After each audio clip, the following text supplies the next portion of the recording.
And today you are in San Diego, right? We zoom into the old SD. Yes, sir. Very good cool. Research. Awesome. Love the homework. So everybody, let's welcome Bo Templin to the show. Thank you. All the millions of fans watching. So I usually do a message of the week, but this week I wanted to break form a little bit because I'm familiar with 1:37 p.m. I followed them on Twitter, which is how I became familiar with yourself. And I know a little bit about the company, but they have a tagline on their website, and I know what, kind of what this means to me, but I'm interested to get your take on it as somebody that works for the company. What it means to you. It says 1:37 p.m. creates content at the intersection of culture, style, music, and sports, all through the lens of entrepreneurship. Like, what does that quote mean to you? First of all, thank you for having me. Thank you for coming on. Seriously, I very much appreciate it. Happy Friday to you and all the listeners. Very exciting. The brand of 1:37 is incredible. It's really, really exciting. And, I guess you have to start with that Gary V is our boss, right? Right. Probably a good starting point when you're talking about the 1:37 p.m. conversation. Gary was always about yes and. Like, if you offer him something new that he's never heard of, he doesn't say no. Like, he doesn't say, no, that won't work, or like, oh, I don't see how that fits. He says, let me think about it. Let me look at it. Why do you think it's interesting? It's yes and, like, oh, yes, that might work. And let's do this. Let's build on top of it.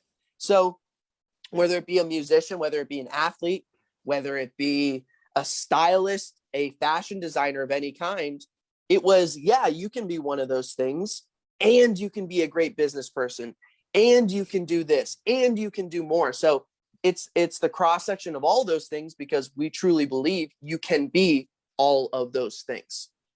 Nice. That's a freaking fantastic response. Thank you. I mean, so for me, like, I've been in business for myself many years and opened a number of businesses. I've been a freelancer. So I've always kind of seen everything through that lens. And I've been involved in sports and martial arts in particular for a very long time. And looking at martial arts through that entrepreneurship lens, it helped me become like a much better business owner and entrepreneur.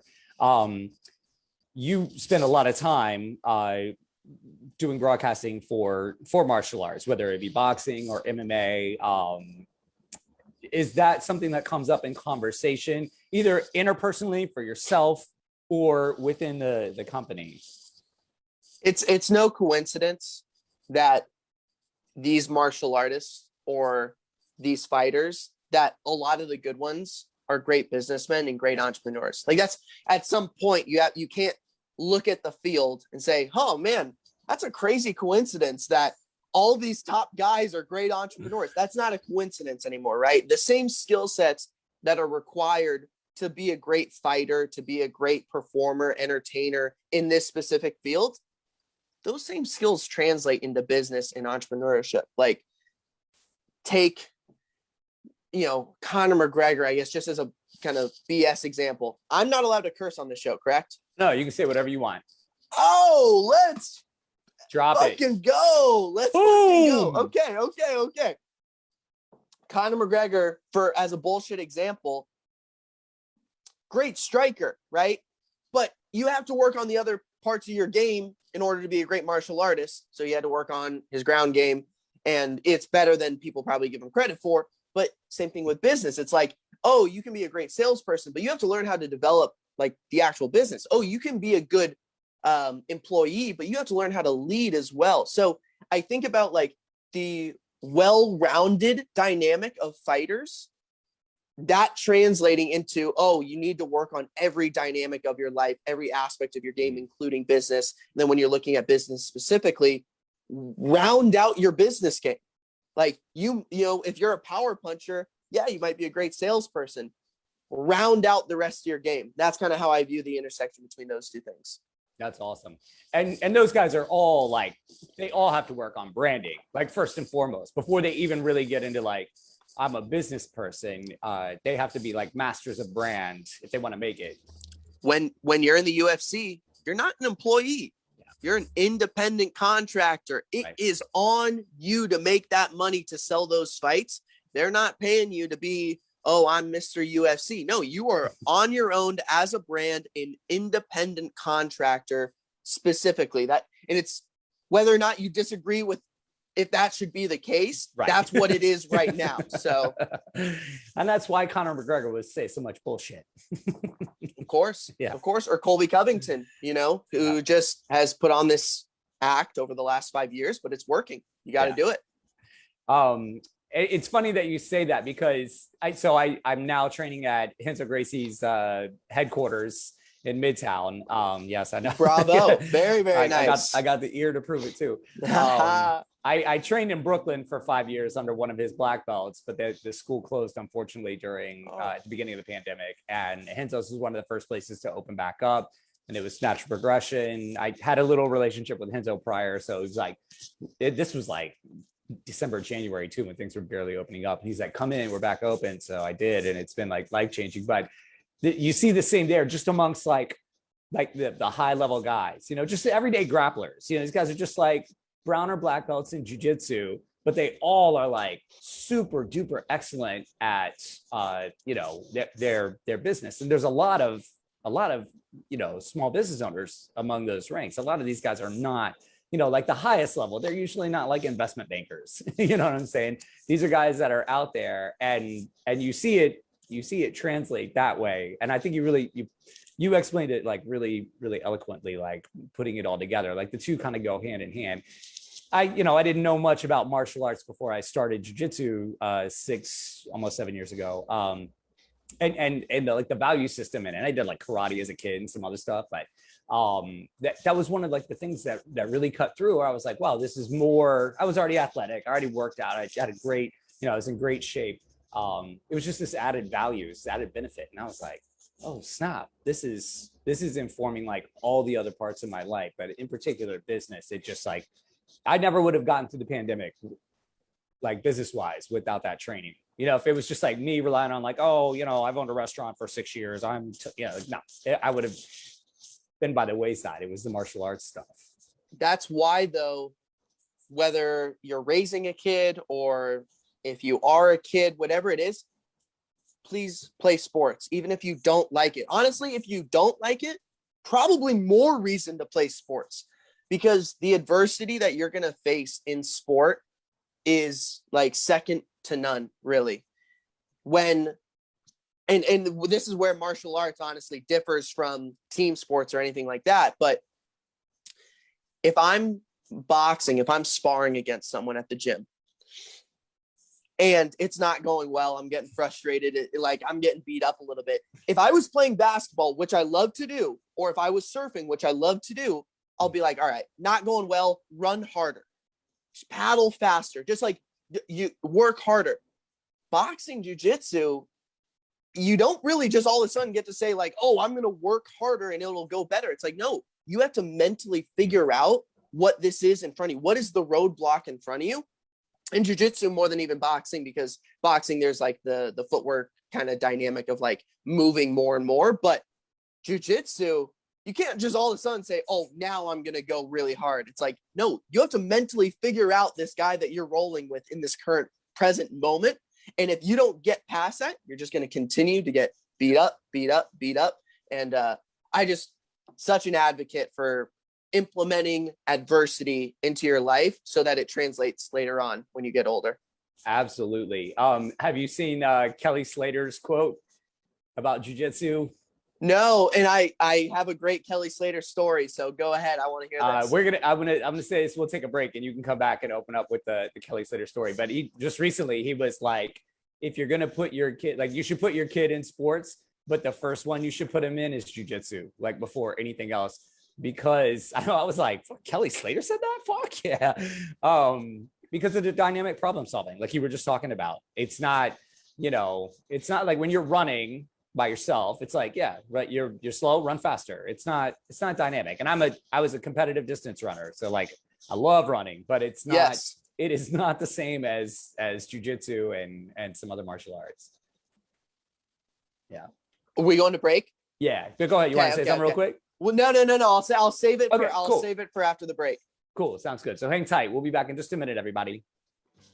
All right, everybody. Welcome back. If you're just tuning in, happy Friday, the Entrepreneurial Web. I'm your host, Jeremiah Fox. Today, welcoming to the show, Bo Templin. He is a sports podcast host and writer for 1:37 p.m. And he's got a great Kelly Slater story for us. But Bo, make sure you unmute yourself one more time.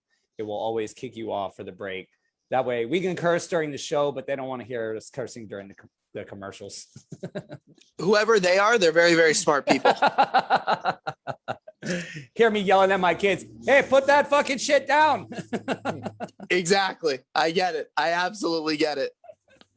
Oh, go for it. I love Kelly Slater and I love a good story. So it hasn't happened yet, but I had interesting. I had Vitor Belfort on the podcast, longtime great UFC champion, back like old school G. I know, but like for the listeners or whatever, like old school G of the fight game, badass dude from Brazil, moved to Southern California, and he loves surfing, loves surfing. And I had him on the show and we started to hit it off, and he just liked the questions I was asking or whatever. The podcast went well. And he goes, oh, dude, next year, I'm trying to put together kind of like this MMA, Vayner Sports surf party at Kelly Slater's surf ranch. Mm-hmm. And he's like, you got to come. I'm like, oh my God, will I come? Of course I'm going to come. So I did know Slater is a fan of MMA. I knew that there was a connection there. And honestly, like, if you've ever surfed or if you've done both in some capacity, you get the connection between the two. Right. Especially like the old school jiu-jitsu guys. They're like soul surfers. I lived in Virginia Beach, Virginia for a while. And it was just like this old school, this was in like the 80s and 90s, just like old school, like soul surfer vibe, right down at the oceanfront, like First Street in Croatan. And I started jiu-jitsu and I was like, oh, you guys are just like those old fucks, just like smooth and cool, man, like just get up every day at the ass crack of dawn and go do it. My boxing coach is from, was from the Bay up Northern California. And he started boxing and was constantly in fear, constantly afraid of whether it be like the physical contact or just the adrenaline rush that you have when you go into a ring. And I think a lot of people that don't partake might not understand like that dynamic of the adrenaline control or the adrenaline dump. And so he started to surf as a way to learn how to control the adrenaline for his boxing, which is really interesting. I just always think about that connection as well. Yeah, well, water is a big adversary. When you're in the water, that is the boss. You do not get to decide what happens out there. The water is the boss. Yeah, and you have to be very strategic and know when to. I was teaching a couple guys this morning, and like we're talking about knowing when to be tense and knowing when to be relaxed. And your relaxed period should outweigh your tense periods like 10-1, because otherwise you end up in that adrenaline dump kind of situation. You're right. The hard part is doing it then, right? Or knowing when, knowing when to do it. Yeah. 1000%. That's funny. So you made a good point, and I've been thinking about this lately. And I wanted to get your take on that. We've got time to unpack that, but I wanted to go back a little bit to like kind of your background in sports and experience and your decision to do a broadcast journalism degree. Was it always like a goal to do journalism for sports? Yeah. Good answer. Yeah, it's the truth though. I think I very much understand why people go through college or even their 20s, like not necessarily knowing what they're supposed to be doing, what they want to do, or whatever their passions or desires like are drawn to them. But my dad growing up was a sports photographer. My mom was a public speaker and author. You put the two together, and that's me. And like, you get both. That is Bo right at the dead center of it all. So at like 5 or 6 years old, I was doing like my own renditions of Sports Center for the family. So I had a pretty good hunch early on that I would end up somewhere near the sports broadcasting realm. Yeah, that's awesome. And you've mentioned a couple of the sports that you're a fan of and that you've spent time with. What, you mentioned basketball and boxing. Like what have you spent time training, and how important do you think that is to train those particular sports when you're doing some sort of journalism broadcast for said sports? I think it's a lot more important than journalism likes to admit. So you go to journalism school, and it's actually not exactly for the reason you might think, but journalism is like, no, be true, learn the craft, blah, blah, blah. And all those things are very important. I'm not downplaying the importance of good journalism in 2021. I understand that would be a bad thing to say. I understand that. What I'm more getting at is like, if I spent the entire last 10 years of my life just being a good journalist, dedicating my life to being a good journalist, I would have no stories to tell when I go on a radio show. You have to live life outside of your profession so that you have stories to tell, so you can relate to people when you're talking with them. If I spent every weekend of college just recording podcasts, I'm sure I would have been a better podcaster. But I need the story of me going to the sports bar, watching the big game with my buddies. Where were you on the night of Game 6 of the NBA Finals? You have to have those stories and balance the two. So when I'm at the boxing gym, or if I'm playing pickup basketball and a guy crosses me up and I fall over, it's a great story. If I am picked first and then my homie gets picked last and then his team wins, it's a great story. You have to develop those stories inside of the realm which you're covering in order to be relatable in any sort of way. I think it's absolutely massive that you're partaking in some capacity in the field that you're covering. Very good. So you mentioned basketball, boxing, you trained jiu-jitsu as well? No, I grew up a sports kid. Grew up pure sports, baseball, basketball, and soccer. And COVID, I essentially moved back from college. The moment it opened up, I went boxing heavy because I really like the cardio of it.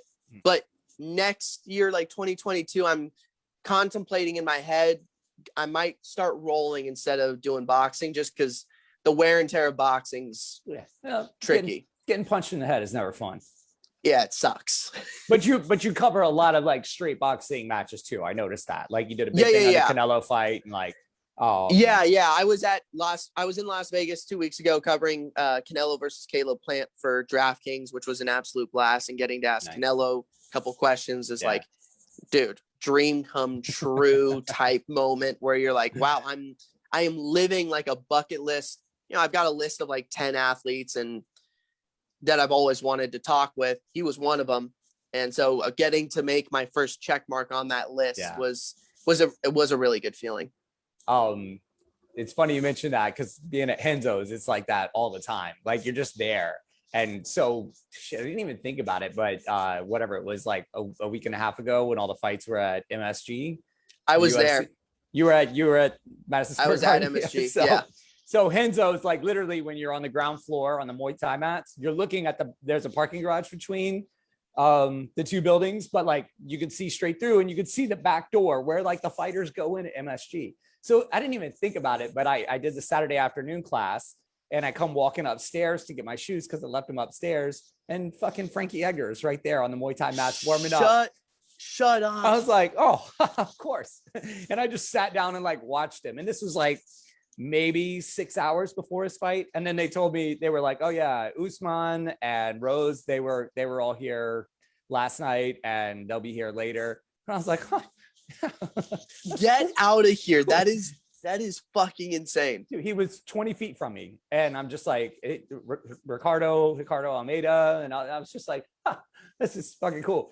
Funniest thing that happened though, so I started taking MMA classes there maybe 2 months ago. I've been doing jiu-jitsu and Muay Thai both separately for 6 years now. Wow. Yeah, and teaching both as well. And my schedule changed a little bit, and I was like, one of the only classes I could take several days a week was the MMA class, and I do the MMA coach. And I was like, my buddies and I fucked around a little bit together. I'm like, oh, whoa, that's cool. Like, you got to be careful with that. I was like, all right, let's take the dive. And I went in there, man, I got my ass handed to me for like 6 weeks. I'm still getting messed up, but it's like starting over, like white belt all over again. Like the combination of it all, so much chaos, so many things could happen at any given time. But I was in there like 2 weeks ago, and there were an odd number of us. So I was in the group of 3 because I'm like the new guy. And I was like, I don't want to I'm just going to sit down and watch for a minute. And David Branch pokes his head in the door, and he says to the instructor, he goes, hey, I'm going to hop in. And I was like, the fuck you are? I'm the only one without a training partner right now. No shot. Dude's head is like this big. I mean, his shoulders, his delts were like the size of my chest. Thank God a couple other guys showed up and I didn't get stuck with them. But I was already having a rough time, and I was like, this is about to get really bad. But I would say, but that's just like common occurrence in a place like that. Like if you just hang around these parts long enough, Dude, that's a nightmare scenario to walk into. Tell me about it. Dude, it's hard enough. Like I'll like keep it 100 right now. Like it's hard to go through an hour boxing cardio class. Like there are people that can't do 5 minutes on a jump rope. You know what I mean? And that's why I always like, if there's one demographic of MMA that I ridicule, it's like the couch coaches at home who are, eating a bag of chips and, smoking a J and eating pizza and drinking a 6-pack while watching the fights or whatever, which usually that's me. I just have the self-awareness to not criticize anyone I'm watching. Dude, jump rope for 5 minutes. Yeah. Like just jump rope for 5 minutes. Just try Tell me how. Try to start 2 with minutes. 2 minutes. You're going to die. Tell me how that goes. Okay. Yeah. Finish a boxing cardio class at round 9 boxing gym down the street. Tell me how that goes. Yeah. Dude, get into a single round of an MMA sparring for 2 minutes and you're going to be like, oh, I've never felt anything like this. Dude, you have to put yourself in those scenarios a little bit to really understand what those guys are doing. I mean, again, after all my training, my first sparring rounds in that class, I thought I was going to die. And like, I'm in great shape and I know all these techniques. I was a mess. I was a hot mess. And I was asking that about like the importance of having experience with those sports is because, so my brother and I have a little side show that we do on Instagram Live every Sunday, and it's about fighting. He's also a purple belt, and he fought a couple of amateur MMA fights, and he was a wrestling coach and stuff. So he's got a good amount of experience. Badass. So, we talk about the fights often, and we talk about boxing matches. We talk about straight jiu-jitsu, but it really centers a lot around MMA and UFC. We're friends with several pros. We've had a few pros come on the show. But once I started the MMA classes, I gained new insight. Like we're doing a lot of wall work where you're like up against the cage or you're pushing them up against the cage. And you don't realize how hard and how really strategic and technical that is until you're in that position. And it gives you so much more insight to be able to talk intelligently about it versus the guy who has the UFC shirt, but the KFC belly. Oh yeah. That's a slogan right there. You haven't seen that one? It's like your shirt says UFC, but your belly says KFC. Damn, I have not seen that. I'm pretty hip to like meme culture, especially in MMA, but I have not seen that. That is fucking incredible. Look that one up. That one's great. I will. You were talking about like those small details on the cage, right? I actually speculate that those small details are why some fighters are really popular and successful. And that's why some fighters are not popular but successful. So I think about Floyd Mayweather when he's boxing. What makes Floyd Mayweather so good is the small details inside of a boxing ring that us at home have zero clue about. So people watch and they're like, Floyd's not winning, or what? How does he always win these decisions? It's like, because you don't understand what he's doing in there. It's what makes him such a good villain. At the same time, I think it's very easy to watch Francis Ngannou win a fight by knockout and say, oh my God, that's the most dominant fighter I've ever seen. He's the best fighter in the UFC right now. And I'm not at all saying that Francis isn't the best fighter in the UFC. I'm just saying his style allows the common person who knows very, very little about the fight game to appreciate his skill set, right? It's easy to watch. Like, you could put someone who's never seen a single fight in their life and say, wow, that guy's good. But when you watch Floyd Mayweather, if you've never seen a boxing match, you go, I have no idea who just won. You could tell me anything. They're 50-50 coin toss. I have no idea. So those small details are a lot of times I speculate why some fighters are popular and others are not. I mean, George St. Pierre is a great example, right? Because he just he would control the fights. He won a lot of fights by decision. He was not a big knockout guy. And people would, he got a lot of criticism for that until he came back and went up a weight class and beat Michael Bisping's ass. Particularly, too, in the second half of his career. Yes. So I think it's easy when you're a kid and you're not a champion yet necessarily, and you've never been knocked out or you haven't faced like a big beating. You get knocked out for the first time or you take a beating for the first time. You're going to really consider or reconsider how you approach those next few fights. You will evolve and change as a fighter after that first KO. And that was the one Matt Serra that did that for George St. Pierre and Ray Longo. Ray Longo, the Longo minute. Shout out to Anik and Florian. I got another question for you, but after we're going to take another break, but I've been dying to ask you this because just some things circulated in my head. So when we come back, I'm going to hit you with this question. Hang tight, everybody. We'll be right back. All right, everybody, we're back again. You're listening to the Entrepreneurial Web. I'm your host, Jeremiah Fox. Welcoming to the show, Bo Templin. He is a sports podcast host and writer for 1:37 p.m., which is headquartered here out of New York City. We're zooming to San Diego, talking to Bo today. And my question for you is, are you familiar with the ones Renato Lahanja? No. Okay, so your boy's a trip. He's I think these days he's in your neck of the woods. He's a 10th Planet, like Eddie Bravo guy. Okay. Tight with Joe Rogan. Okay. I think they kind of grew up and trained together, but he's an actor. He's actually from New York.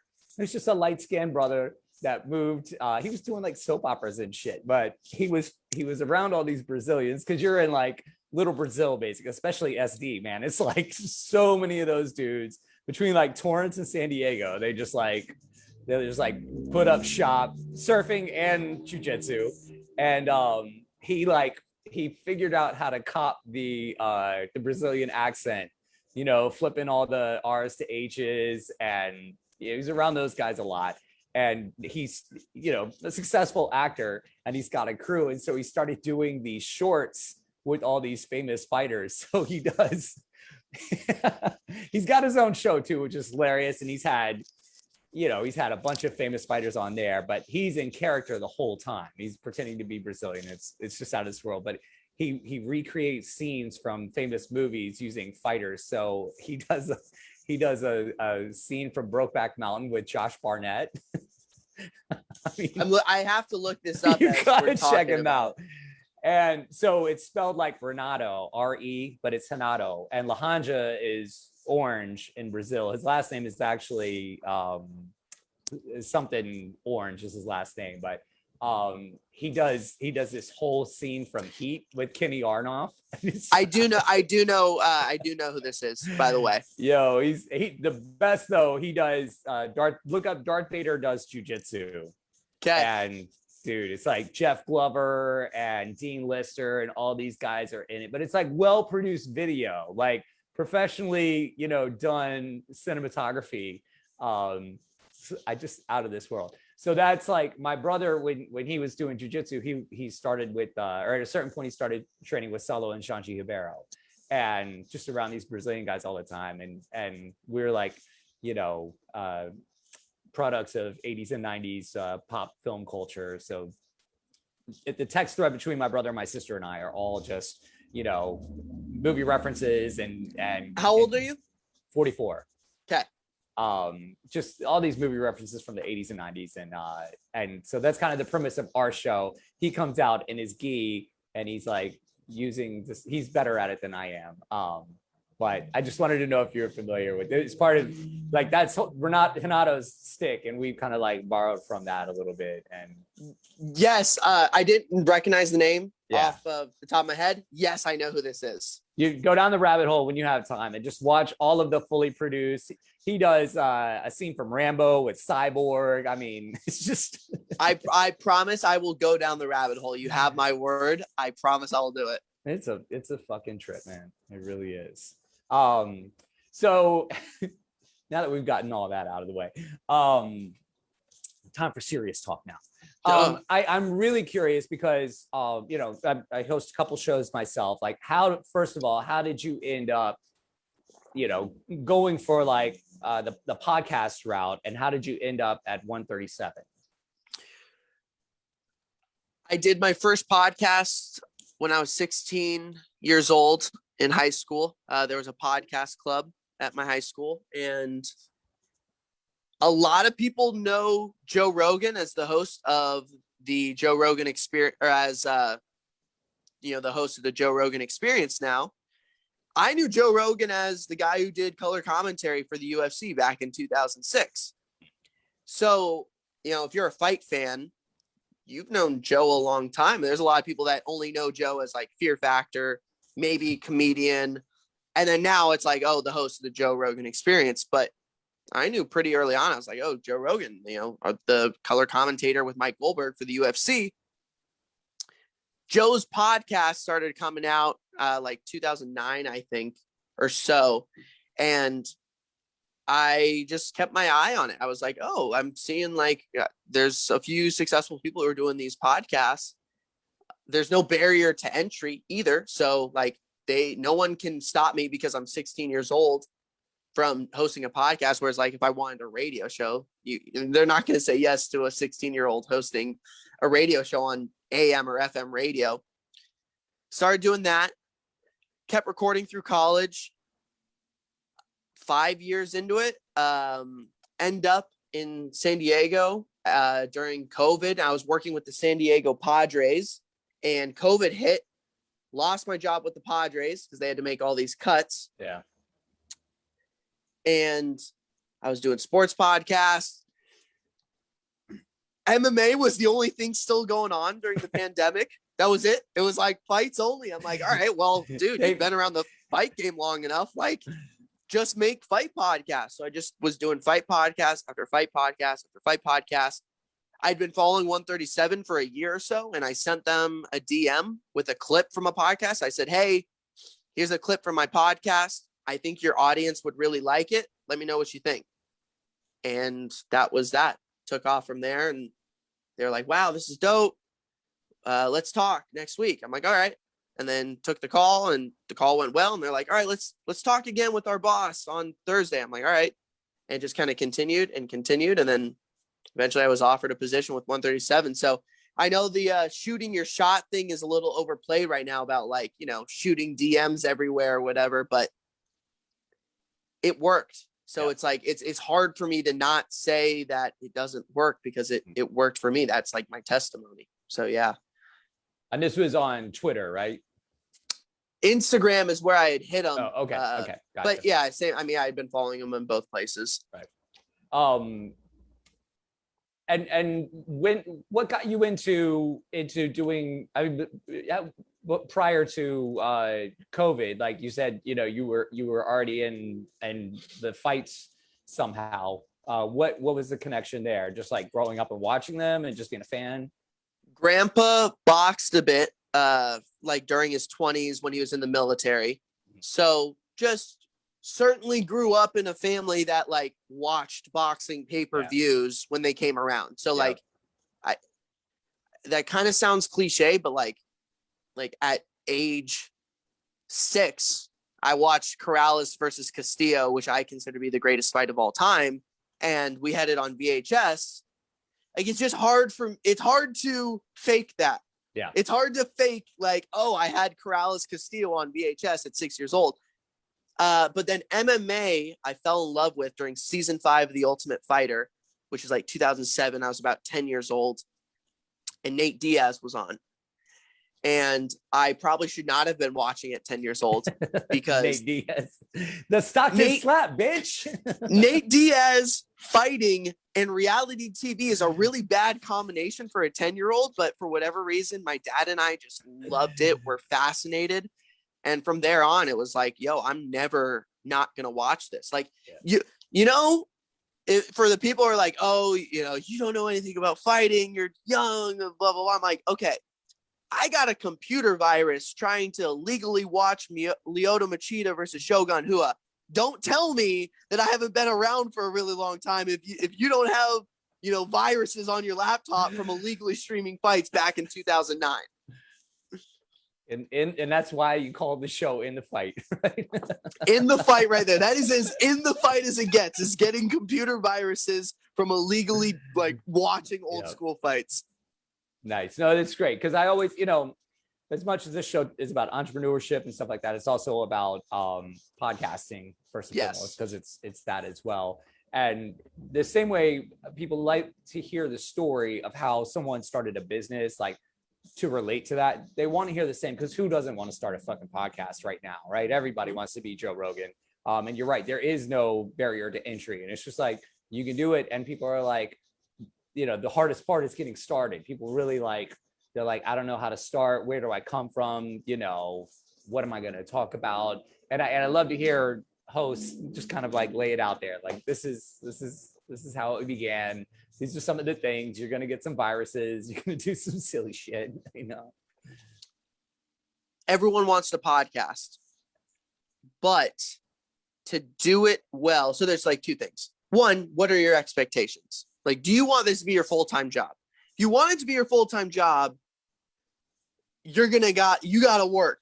Like, you gotta fucking work if you want this to be your full-time job. If you want to do it for fun, you have 0 expectations, then just do it. You can have fun. It's a good time.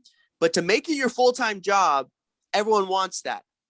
If it was easy, everyone would do it. But it's not easy to be a full-time podcast or anything. And the phrase like podcast, or just the word podcasting, has grown and evolved a little bit. Now I just I don't even know what the future is. Like, I've been doing it for a long time. I'm like, I love it, but at the same time, like, part of me thinks like, what's next? You know what I mean? Like, now everyone's in it. Now it's established. It's going to be hard to crack a top 5, top 10 list in terms of podcasting charts. What's next? And so now I'm honestly, more than even podcasting right now, I'm really trying to keep an eye on what's next. Yeah. Great segue. We're going to take a break. And I was exactly going to ask you that. You stole my line. Perfect. So take our last break and we'll come back and we'll get into that. So hang tight, everybody. All right, folks, last round. Ding, ding, ding. The hot question is, what is next? So I've thought about this a lot myself. I've had this show for a little over 2 years. My brother and I have been doing ours for a little over a year. So I've clocked in like a solid, 150, 160 episodes. You're right. It is a lot of work. And I do not want this to be my full-time job. But there are a lot of different ways a podcast can be used. There are a lot of different ways they can be monetized. I think the most, common and well-known route is like, I'm going to get advertising dollars. Not so easily done, right? So you have to be creative and think outside of the box. Just like you have to treat it like a business. Like, how can I like maximize the output for the amount of input that I put in there? And then the other question I have, besides what is next, is why go with like a network like 1:37 p.m. Like this show hosts off of Talk Radio NYC, which is an internet radio broadcast. it's not necessary for me to do it here, but I see some benefit for it. So yeah, two-part question. What's next and why choose like an affiliate or like a network? You're muted still. Got to hit that. I know. Damn. Sorry. I'm sorry. It's Zoom, man. Don't worry. It's not your fault. Second question is a lot easier to answer than the first one. Go for it. The resources. Yeah. At 22 or 23 years old, like I just don't have the connections. I don't have like the financial backing. I don't have like the years of experience that a network can provide. And joining a team like 137 is obviously ideal because you're backed by Gary Vee. You have a list of fighters that are represented by Vayner Sports. And so I get to talk to all these fighters and create podcasts, through just people on our roster. Like for Gary, and now I'm going to answer part one with this. Gary views 137 as his advertising dollars. Right. When Guinness in the 1940s struggled with beer sales, they said, wow, what are we doing? Like something's wrong. Like, why are people not drinking, Guinness as much? Like they're not even going to the bar or pub anymore. How do we get people into the pub? Oh, people like trivia. Oh, let's make a trivia book, the Guinness Book of World Records. The Guinness Book of World Records was created to get people into the pub to drink Guinness beer. I didn't know that. Yeah, Gary tells this story. Gary Fascinating. tells this story better than I do. And I think Gary views 137 as his Guinness Book of World Records for everything that he's invested in and covers on his own. So whether that be hip hop artists, whether that be fighters under his roster, whether that be cannabis, whether that be fashion, cards, like sports cards, Gary views 137 as his advertising dollars. So when he's paying 137 to put out this content, that is his advertisement. Yeah. He says, okay, by having people follow 137, they're going to be more knowledgeable on the topics that I'm talking about, that I'm covering, that I'm invested in. Find a company, if you're interested in broadcasting yourself, find a company that wants to advertise in your field and say, hey, I am the advertisement. People look at it backwards. Right. Podcasts create knowledge in a community for the people that are paying you. And then you can say, yeah, I am your investment. I am your advertiser. And you can kind of flip the script a little bit on them. No, I totally, that's what the podcast is for me. Like I even pulled advertising dollars from most of my, mainly because of COVID, from most of my businesses, but I just put more into the podcast. And shout out Tea with Mike. He's been helping me a lot. Also, I know you were on his show. Great dude. And it works, and it gives you a much bigger umbrella than just like, oh, I'm going to put advertising dollars into this business through this channel and hope the money comes right back to that business. You get this wide reach, and it's like collecting all the poker chips. I mean, it takes time. Yeah, the Guinness story opens people's eyes to what I'm talking about. Like, I think it's maybe harder to understand if I just tell you it from like the 137 Gary Vee dynamic. But when you think about, okay, people aren't drinking beer. They're not at the pub. Why aren't they at the pub? There's not enough to do. Well, what do they do when when they are at the pub? They like trivia night. Let's create the trivia night. So Gary was like, all right, let's create the TikTok platform that covers everything that I'm invested in. And when you think about it a little bit differently, you can go, wow, like I don't have to just create a popular podcast for people to come to advertise on my show. I'll do the advertisement myself. And for you, I noticed like you do a lot on TikTok. You're on Twitter quite often. Those are like your main, like every day, and Instagram stories too. That's where you're really pumping your content out. Is there anything I left out? I mean, I'm on Instagram and then on YouTube as well. But to ask about that. Yeah, like because YouTube is like totally saturated. I mean, I put the show like this show on YouTube, but it's just there in case someone's like, because that's just the place to be. I want to offer it. You know, you want to offer it to anyone because the last Right. thing you want is like someone who's interested in your stuff. I can't And find then it. they say, "Oh, I only really use YouTube." And then you're like, "Oh, sorry, not on YouTube. You know, you'll have to download this." And it's like, "All right, well, you just lost a viewer." So Yeah. be everywhere so that you're adhering like to your audience. But the YouTube thing's a little tricky because I've found that the comments can be like nastier in the MMA sphere than they are in other places. It's a little less regulated and can be rough around the edges, to say. Some of those KFC guys be cutting through, right? Yes. And honestly, like, you know, you try not be, but I am a sensitive like person and I really care what people think, which I know is against everything that Gary says, but you also want to be self-aware and be like conscious about it. So YouTube is a little intimidating sometimes just from that dynamic, but I've found a ton of success on TikTok and it's been really, really fun and exciting. And the other thing is that kids under the age of 25, like, don't know who Randy Couture is. And it's like, wow, that just blows my mind. It's I don't sad, know, but true. Right? it's sad, but true. And I'm like, all right, well, if no one else is going to fix this, then I will fucking do it. Like, Nice. so a lot of times I think someone in their 40s might look at my content or in their 50s and look at my content like, dude, you're telling the most obvious story. Like, obviously we know this already. You're not under 25 and the people under 25 don't know what happened in 1997 when Couture took on Kevin Randleman. You know what I mean? Like, they don't know what pride means when you say they don't know what pride is. Yeah. They don't even know what pride is. So that's kind of something I've taken like responsibility in, is educating the under 25 demographic on some of the history of sports, because like I just love history in general, and then sports history is like my favorite thing in the world. So Nice.